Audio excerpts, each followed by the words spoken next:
Hello everyone, welcome back to our YouTube channel, The Legal Playbook. Today we are going to start the part 2 of the Maharashtra Civil Services Discipline and Appeal Rules 1979.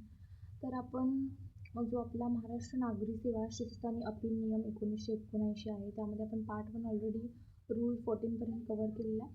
आता ह्या चॅप्टरमध्ये आपण rule 15 पासून cover करणार आहे. तर चला start करूयात without wasting time. पासून आपण आता स्टार्ट करूयात ह्या लेक्चरमध्ये.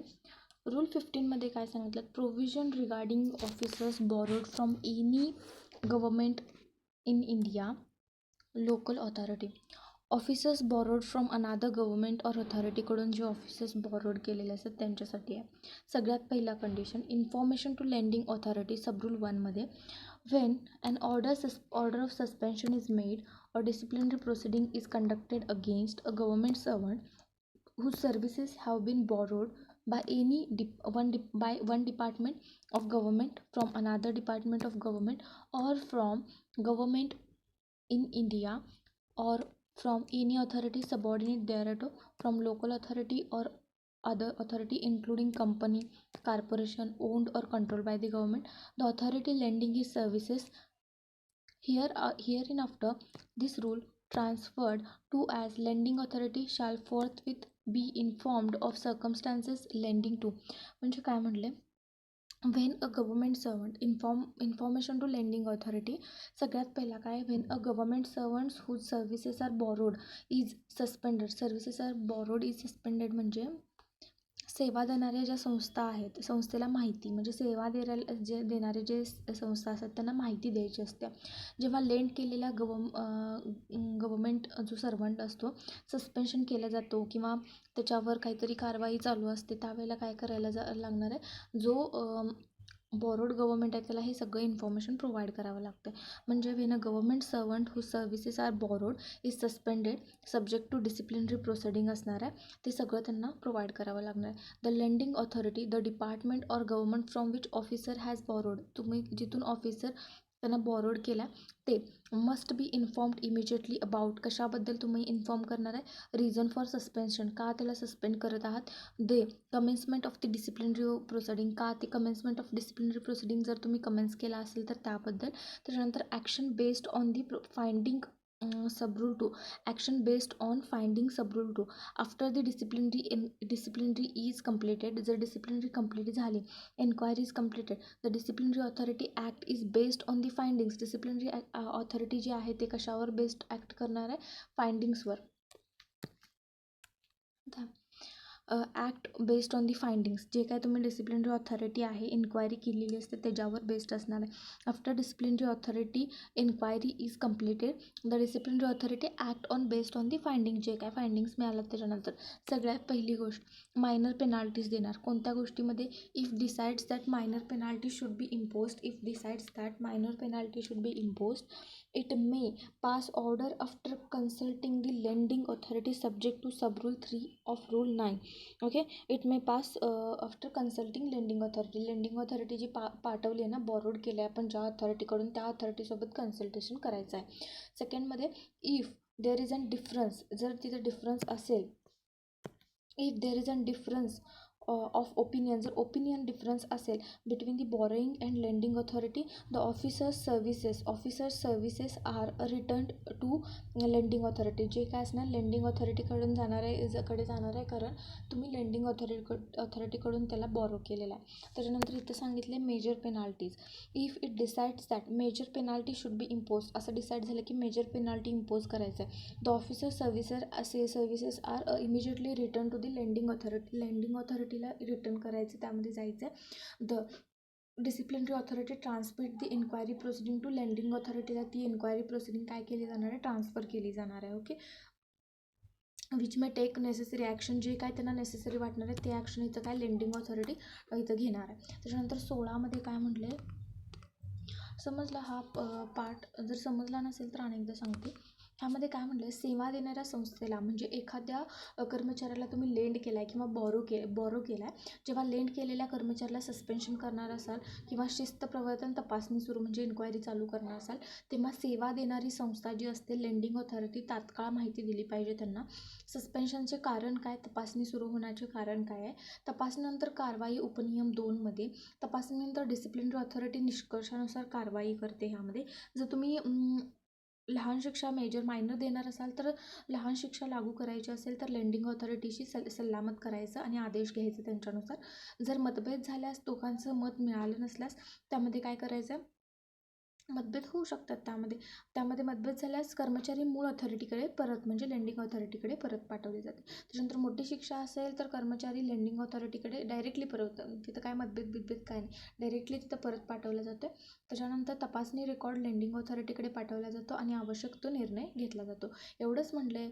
लेंड केलेला कर्मचारी, त्यामध्ये सर्व लेंड म्हणजे बॉरो आपण करून आणलेलं असतं लेंडिंग ऑथॉरिटीकडून, सेवा देणारी संस्था, लहान शिक्षा, मोठी शिक्षा, सल्लामसलत, परत पाठवणे, शिस्त प्रवर्तन करणे, हे सगळं त्यामध्ये येते. त्याच्यानंतर आपण नंतर बघूया अपील्स पार्ट 5मध्ये. आता ह्यामध्ये काय आहे अपील्स. ओके, 16मध्ये एवढंच सांगितलं, no appeal can be made against, सुरुवातीलाच notwithstanding anything in content म्हणले, no appeal made against order made by the governor. आता गव्हर्नरनं ऑर्डर केला आहे आणि त्याच्या अगेन्स्ट तुम्ही काय करायला आहे, अपील करायला आहे, असं नाही चालणार. सेकंड गोष्ट, गव्हर्नरचा डिसिजन तिथं फायनल असणार आहे. सेकंड गोष्ट, interlocutory orders or step in aid orders म्हणजे that is temporary or procedural orders or the final disposal of the disciplinary proceeding except suspension order. Okay, त्यामध्ये काय म्हणलं, any order interlocutory nature or nature in step aid or final disposal of disciplinary order other than the order of suspension. Okay, त्याच्यानंतर order by inquiring authority during inquiry म्हणजे inquiring ऑथॉरिटीने during inquiry काहीतरी order pass केले, anything pass during the inquiry under rule 8 can not be appeal, तुम्ही जाऊन appeal नाही करणार तिथं. ओके, त्याच्यानंतर वरती इंटरलोकेटरी ऑर्डरमध्ये छोटे मोठे तुम्हाला मधले इंटरलोकेटरी, टेम्पररी आणि डिसिप्लिनरी ऑथॉरिटी प्रोसिजरल तुम्हाला ऑर्डर्स दिले असेल, सारखं जाऊन तुम्ही अपील फाईल करणार आहे काय, जोपर्यंत तुम्हाला सस्पेन्शन करत नाही तोपर्यंत तुम्ही नाही, सस्पेन्शन केल्यावर तुम्ही करा. ओके, अदर दॅन सस्पेन्शन केल्यावर करा, कारण छोटे मोठे इंटरलोकेटरी नेचरमधले तुम्हाला ऑर्डर पास करायला लागलेत तर त्यावेळेस तुम्ही जाऊन काय करू शकत नाही, अपील फाईल करू शकत नाही यामध्ये. त्याच्यानंतर 17मध्ये काय सांगितलं,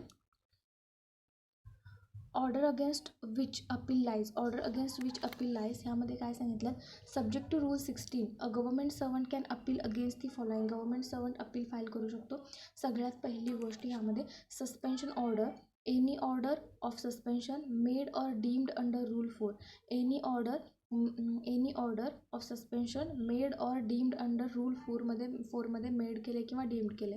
त्याच्यानंतर सेकंडमध्ये penalty orders, any order imposing penalty under rule 5 whether by disciplinary और अपीलेट रिव्ह्यूइंग ऑथॉरिटी. त्याच्यानंतर थर्डमध्ये एन्हान्समेंट ऑफ पेनाल्टी, त्यामध्ये थर्डमध्ये एन्हान्समेंट ऑफ पेनाल्टी सांगितलं आहे, इम्पोज्ड अंडर रूल 5मध्ये enhancement of penalty order, any order that increases a penalty under rule 5. त्याच्यानंतर फोर्थमध्ये काय सांगितलं, order affecting services condition denying or varying pay allowances, pension or other services condition to disadvantage of the employee.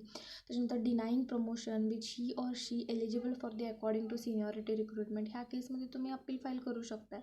त्याच्यानंतर काय सांगितलं, denying promotion which he she eligible आहे खरं deny करतात प्रमोशन त्याच्यासाठी.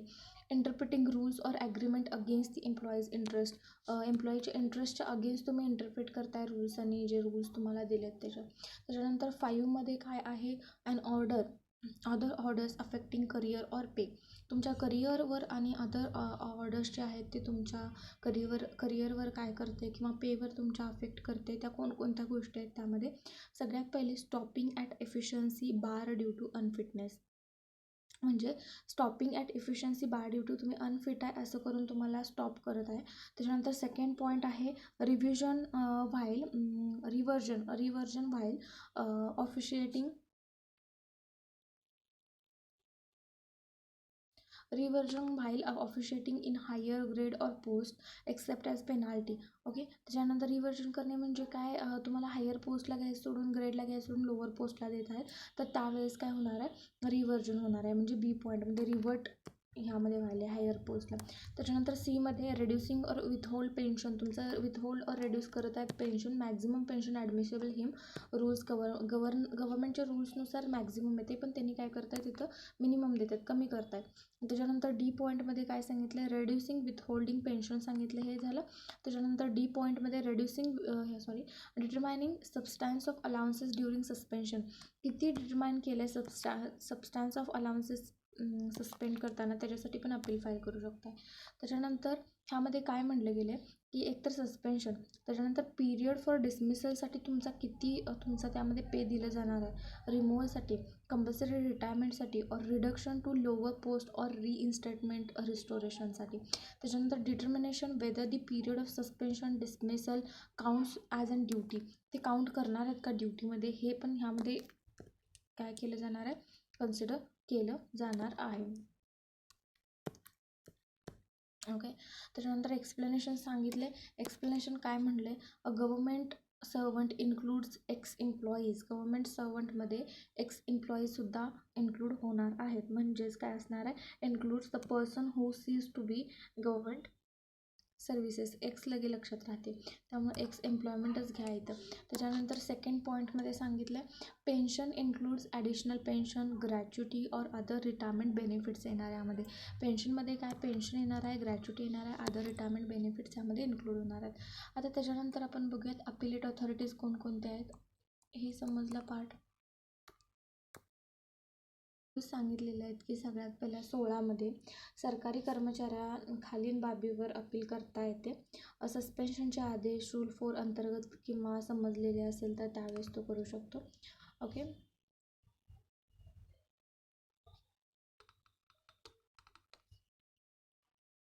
अपिलेट ऑथॉरिटीज काय आहे, ह्यामध्ये काय आहे, subject to any law in force, subject to any law in timing in the force.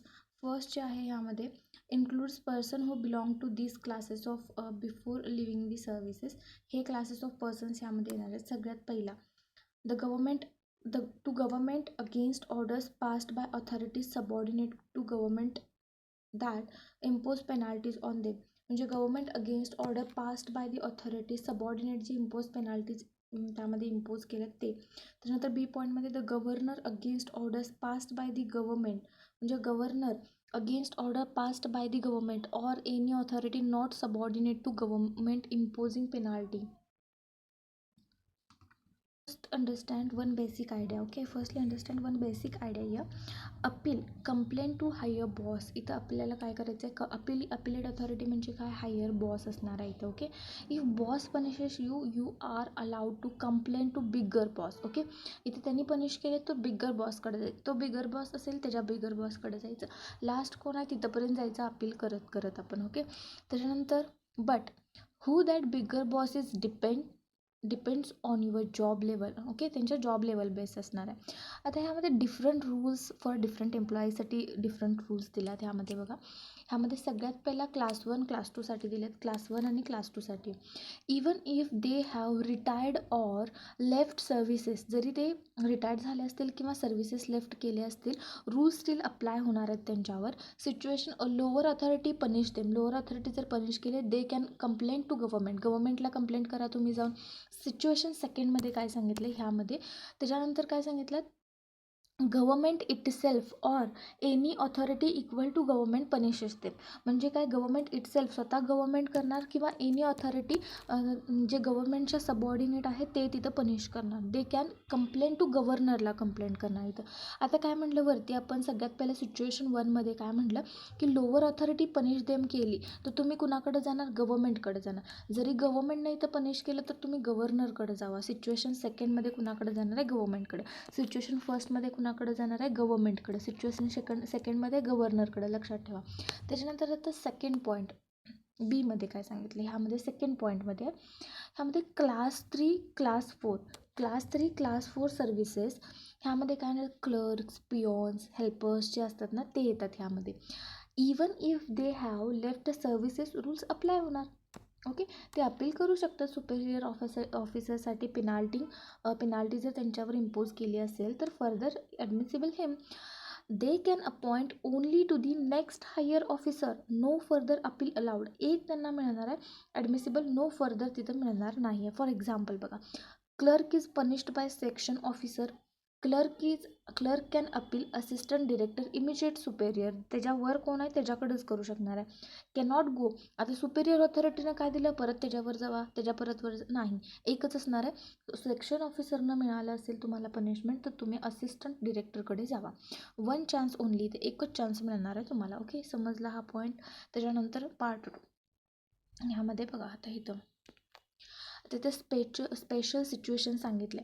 Common proceeding rule 12, common proceeding rule 12मध्ये जे आहे ते सांगितले. When many employees are punish together, many employees are punish together, many employees are punish together, ह्यामध्ये 12मध्ये सांगितले. Appeal goes to the boss of the disciplinary authority, जो appeal कुणाकडे जाणार आहे, बॉस, जो बॉस आहे ना डिसिप्लिनरी ऑथॉरिटी, आपलं डिसिप्लिन ऑथॉरिटी कोण आहे, बॉस आहे आपला. ओके, त्यामुळे डिसिप्लिन ऑथॉरिटीकडे जाणार आहे. फॉर एक्झाम्पल बघा, one officer punishes 5 employees together, एक ऑफिसरनं काय केला की 5 एम्प्लॉईजना टुगेदर इथं काय केला, एकदमच पनिश केला. अपील कुणाकडे जाणार आहे, appeal goes to that officer immediate superior, त्याच्या वरचा जो इमिजिएट सुपेरियर असणार आहे त्याच्याकडे जाणार आहे अपील. ओके, त्याच्यानंतर प्रोव्हायडेड दॅट काय सांगितलं एक्सेप्शनमध्ये, employees are group A group B, काय आहे, employees are group A group बीमध्ये जर फॉल करत असतील, provided that such subordinate to officer respect to government servant whose appellate authority terms. Okay, त्यामध्ये काय म्हणले, and there appeal normally goes to governor. Group A group बीचे असतील, group A group बीचे असतील तर अपील नॉर्मली गव्हर्नरकडे जाणार. And the immediate superior is below governor, immediate superior कोण असणार आहे, बिलो गव्हर्नर, बिलो गव्हर्नरच्या अबाव जो असणार आहे तो गव्हर्नर असणार आहे. Then appeal directly goes to the governor, गव्हर्नरकडे डिरेक्टली जाणार आहे, इथं लक्षात ठेवायचं.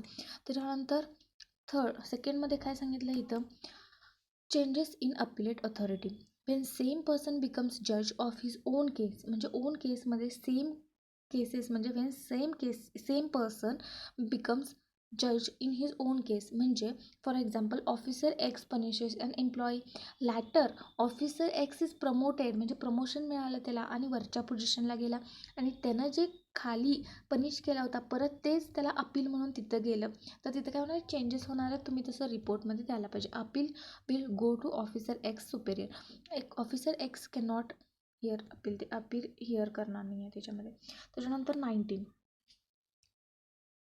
कवर होते. 19मध्ये काय आहे, पिरियड ऑफ लिमिटेशन अपील, किती असणार आहे period of limitation appeal, no appeal preferred under this part shall be entertain unless such appeal is preferred within the period of 45 days, period of 45 days from the date of when copy of order is delivered to appellant, म्हणजे any appeal under this part must be preferred, appeal करू शकता कधी, within 45 days from the date when the copy of the order is delivered to the appellant, copy of order deliver केला असणार आहे अपीलंटला त्यावेळेपासून.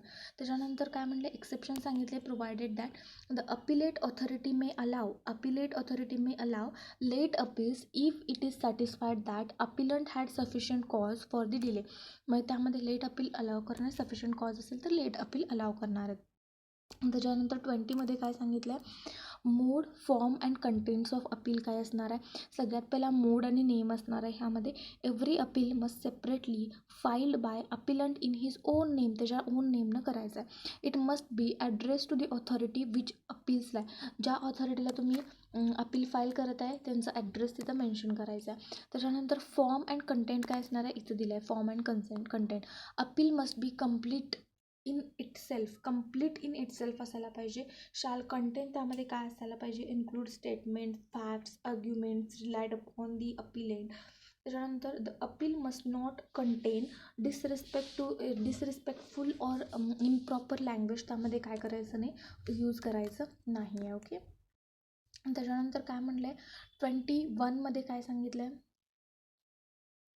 Submission of appeal. आता submission of appeal काय आहे, every appeal should normally be submitted to authority which made the order, त्याच्यानंतर if that authority is not the head of the office where the appellant is serving म्हणजे if that authority is not head of the office where appellant is serving. त्याच्यानंतर काय म्हणले की exception सांगितलं त्यामध्ये submission of appeal कुठं करायचं आहे आणि कुठं प्रोव्हाइडेड दॅट इथे एक्सेप्शन्स आहेत. If authority is not head of the office where the appellant authority is serving. B point, if the appellant has ceased to be in the service and authority was not head of the office where appellant last served. C point, if authority is not subordinate to any head office mentioned in A or B.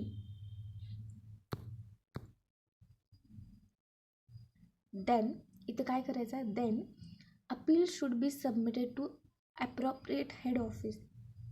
Appeal कुणाला submit करायचं आहे, appropriate head ऑफिसला submit करायचं आहे इथं. Okay, appeal should be submit to appropriate. ह्या कंडिशनमध्ये तुम्ही काय करणार, इथं हेड ऑफिस नाही आहे प्रॉपर, अपिलंट सीज झालेला आहे, काहीतरी इथं झालेलं आहे, तर हेड ऑफिसला तुम्ही काय करायचं सबमिट करा. त्याच्यानंतर आपण नेक्स्ट बघूया ट्रान्समिशन ऑफ अपील्स काय आहे. ट्रान्समिशन ऑफ अपील्समध्ये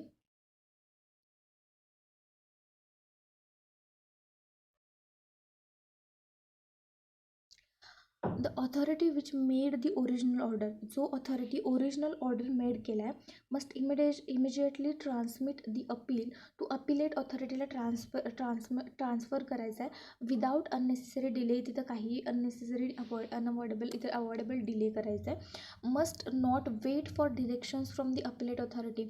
अपिलेट ऑथॉरिटी द्या असं म्हणूपर्यंत वाट बघायचं नाही. जेव्हा त्यांचा रिपोर्ट तयार झाल्या विदाउट इमिजिएटली काय करायचं, ट्रान्समिट करायचं आहे. त्याच्यानंतर must send the appeal it's comment काय असणार आहे, ऑल रिलेव्हंट रेकॉर्ड्स टुगेदर त्यांना सेंड करायचे आहेत. त्याच्यानंतर नेक्स्ट काय आहे, कन्सिडरेशन ऑफ अपील आहे. इथं कन्सिडरेशन ऑफ अपीलमध्ये काय येणार आहे,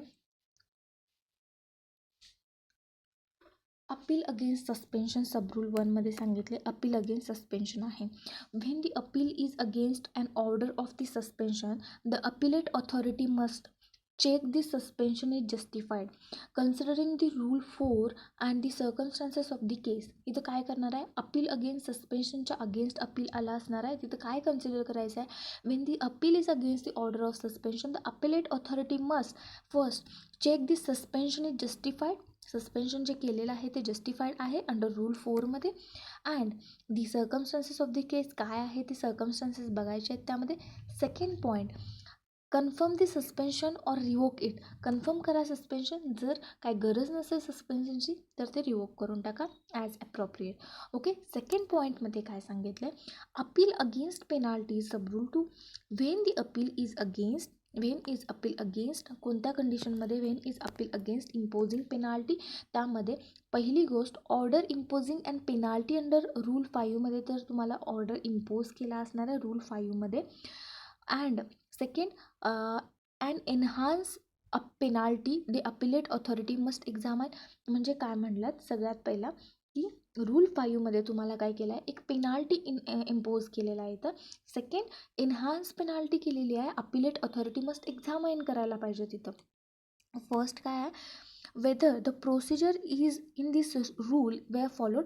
काय जी प्रोसिजर आहे ती रूल फॉलो केलेली आहे की नाही हे चेक करायला पाहिजे. सेकंड, इफ नॉट, जर केलं नसेल प्रोसिजर व्यवस्थित फॉलो तर चेक करा आणि काय करा ह्यामध्ये, if not following the proper procedure check whether this non compliance violated constitution of India and natural justice principle इथं फॉलो केलं आहे की नाही हे आधी चेक करायचं. ओके, एव्हिडन्सेस रेकॉर्डेड जे आहेत ते चेक करायचं इथं.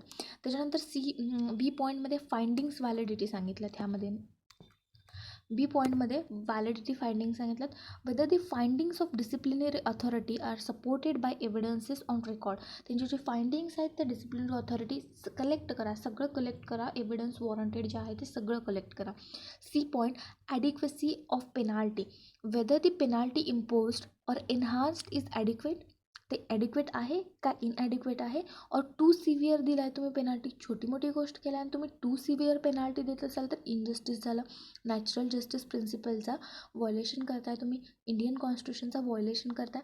Then please check. Okay, action the appellate authority can take. आता ॲक्शन कोणकोणते घेणार आहे अपिलेट ऑथॉरिटी, ह्यामध्ये सगळ्यात पहिली गोष्ट, confirm, enhance, reduce or set aside the penalty करू शकतो. त्याच्यानंतर सेकंड ह्यामध्ये काय सांगितलं, remit the case to the authority that pass the order with the directions deem necessary. केसला रेमिट करू शकतो, रेमिटिंग करू शकतो, जसं काही त्यांनी पास ऑर्डर केले त्याप्रमाणे. त्याच्यानंतर ह्यामध्ये लिमिटेशन्स सांगितले. फर्स्ट, प्रोव्हाइडेड दॅट म्हणजे लिमिटेशन्स आले. First, the appellate authority cannot impose a penalty it or original authority is not competent to impose. Consultation काय म्हणले, appellate authority shall not impose an enhanced penalty which neither such authority nor the authority is made order appealed against in competent the case to impose. Okay, करू शकत नाही enhance penalty. त्यामध्ये सगळ्यात पहिला तुम्हाला consultation करावं लागणार आहे with the commission. Is required where necessary, जर नेसेसरी असेल तर तुम्ही कन्सल्टेशन करा विथ दी कमिशन. ओके, त्याच्यानंतर काय सांगितलं, enhance major penalties. If the enhanced penalty is major penalty and no inquiry under Rule 8 has been held, तुम्ही inquiry केला नाही आहे, मेजर पेनाल्टीजमध्ये इन्क्वायरी केला नाही आहे, then the appellate authority must itself hold and inquiry. स्वतः appellate authority inquiry held करणार आहे, तर डिरेक्ट इन्क्वायरी करणार आहे 1 अंडर दी रूल 8मध्ये. If the inquiry under rule 8 has already held केलेली असणार आहे. जर केली असेल तर त्यामध्ये रूल 8मध्ये ऑलरेडी मेजर पेनाल्टीसाठी इन्क्वायरी हेल्ड केली असेल तर त्यामध्ये the government servant must given notice to propose enhance penalty. Government सर्वंटला नोटीस द्यावी लागणार आहे तशी. He may submit representation within 15 डेजमध्ये काय करायला पाहिजे, रिप्रेझेंटेशन सबमिट करणार आहे. नॉट एक्सिडिंग 15 डेज, वाढवून देणार नाही. No enhance penalty can be impose without giving notice. Notice दिल्याशिवाय कोणत्याही प्रकारचं त्याला इन्हान्स पनिशमेंट अप्लाय करायचं नाही आहे. त्याच्यानंतर काय म्हणलं next,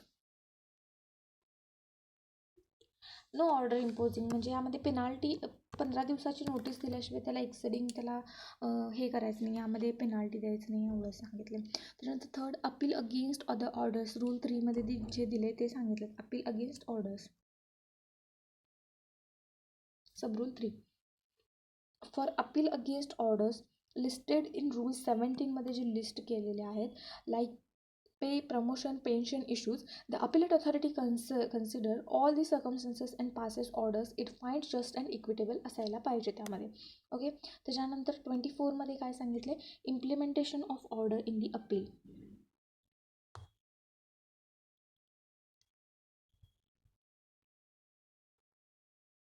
okay, the authority which,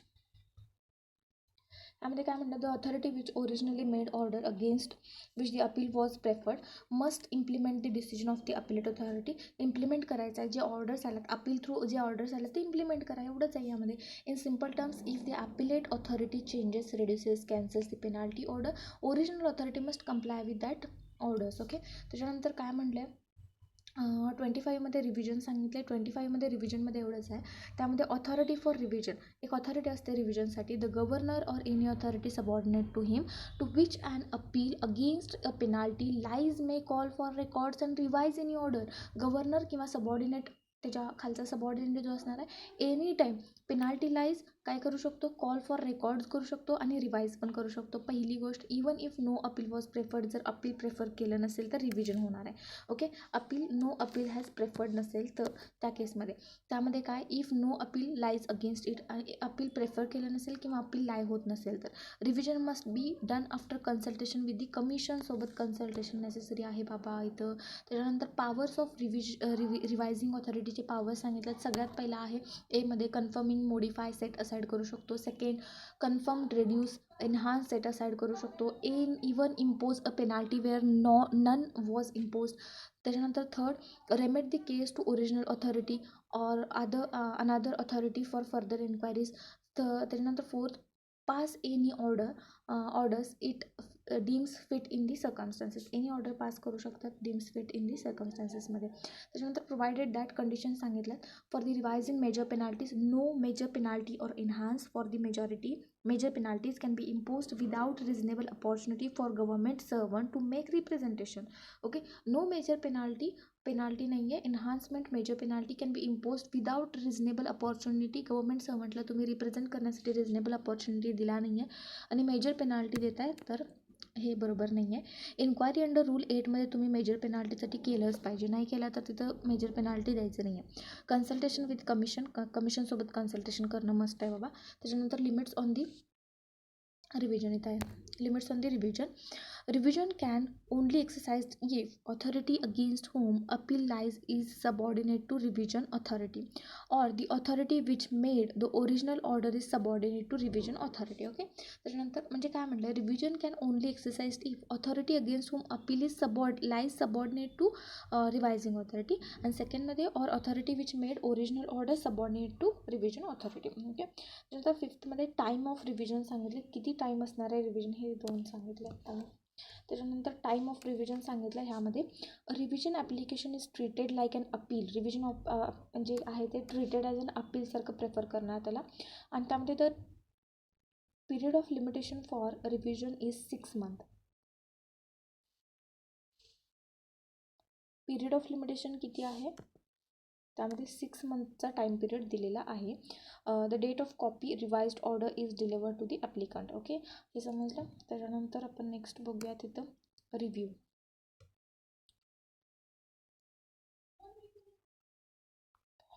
review काय आहे, 25A मध्ये आहे. आता the governor may review any order passed under this rule. गव्हर्नरला हे पावर्स दिलेले आहेत. Governor may review any order passed under this rule at any time either on his own motion on the other grounds brought to his notice. Grounds for review काय असणार आहेत, काय काय grounds असणार आहेत रिव्ह्यूसाठी. There is new material or evidences असतील, new material किंवा एव्हिडन्सेस असणार आहेत त्यामध्ये, तर त्यावेळेस तू काय करू शकतो, रिव्ह्यू करू शकतो. किंवा new material or evidences which could be produced earlier, could not be produced earlier, was not available at that time. त्यावेळेस अवेलेबलच नव्हते ते जे एव्हिडन्सेस आहेत. Passing the original order and such new material changes the nature of the केसच change करतोय तो. ते नवीन जे एव्हिडन्सेस आहेत ते नेचर ऑफ जे केस आहे ते चेंज करत असेल तर त्यावेळेस असणार आहे. थर्ड, ह्यामध्ये कंडिशन सांगितलं. Condition before imposing enhancing penalty on review, the government servant must be given reasonable opportunity to make a representation against the proposed penalty. त्याच्यानंतर if the proposed penalty is major penalty or enhancement for minor to major already केलेलं असणार आहे. And inquiry under rule 8 must be done. Inquiry under rule 8मध्ये जे inquiry आहे ते must be conducted व्हायला पाहिजे. ओके, रूल 8मध्ये इन्क्वायरी काय केली पाहिजे, घ्यायलाच पाहिजे. त्याच्यानंतर consultation with commission is necessary आहे इथं. This ensures that fairness and no punishment is enhanced or impose without opportunity of being heard. पहिला अपॉर्च्युनिटी ऑफ बिईंग हर्ड करा आणि मग त्यामध्ये काय आहे ते तुम्ही काय करा, पेनाल्टी इम्पोज करा. त्याच्यानंतर 26-27 बघूया आपण. तर 26मध्ये काय सांगितलं, 26मध्ये सर्व्हिस ऑफ ऑर्डर्स नोटीस सांगितल्यात. एव्हरी ऑर्डर नोटीस और other processes under this rule must be served in person on the government servant or communicated by registered post. This ensures the government servant receives official information and cannot claim the ignorance. Ignorance claim करणार नाही आहे. Service म्हणजे every order notice other processes under these rules must be served in the person on government servantला communicated by registered postने communicate करायचं आहे यामध्ये. This ensures that the government servant receives official information, cannot claim ignorance claim करणार नाही. त्याच्यानंतर 27मध्ये सांगितलं ह्यामध्ये power to relax the limit and condone the delay unless specifically prohibited in this rule. The competent authority may extend any time condone delay unless specifically prohibited in this rule. The competent authority may extend any time limit. म्हणजे prohibit केलं नसेल तर ह्यामध्ये काय म्हटलं, time limit extend करू शकतो रूलमध्ये. कॉन्डोन any delay कॉन्डोन करू शकतो इफ गुड सफिशियंट रिझन असेल तर. This gives flexibility ensure justice is not denied due to the technical delays. जर नियमात स्पष्टपणे